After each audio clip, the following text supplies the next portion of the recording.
Good morning. It's Tuesday, August 18th. It's the commemoration of William Porcher de Bose in the church calendar.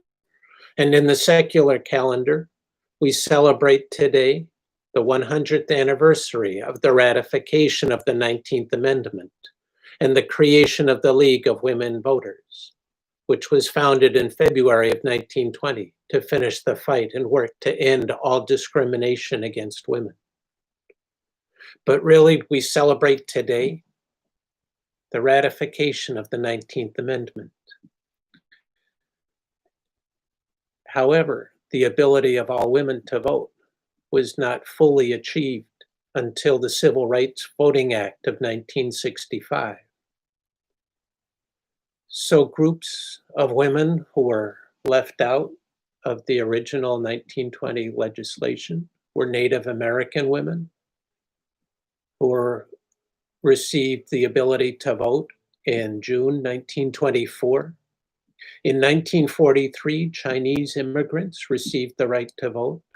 In 1952, first-generation Japanese Americans.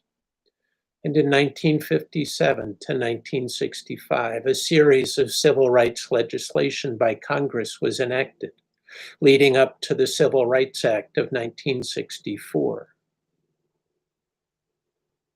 It barred the unequal application of voter registration requirements, but did not abolish literacy tests sometimes used to disqualify African Americans and poor white voters.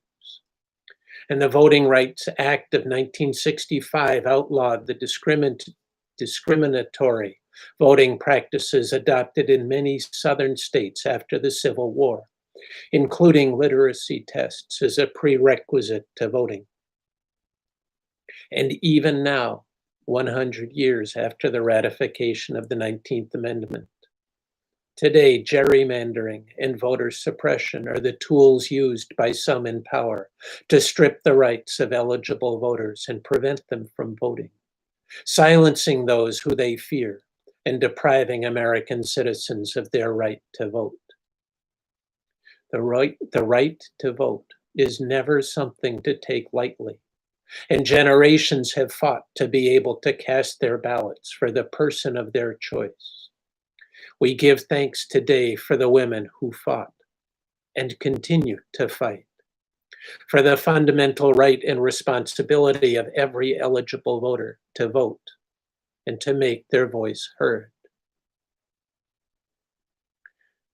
As we enter this election season, voting has rarely been more important. Whoever you vote for, exercise your right, fulfill your responsibility as a citizen of this country, and cast your ballot. It's too important not to. Wherever you are this day, may God bless you and God keep you safe.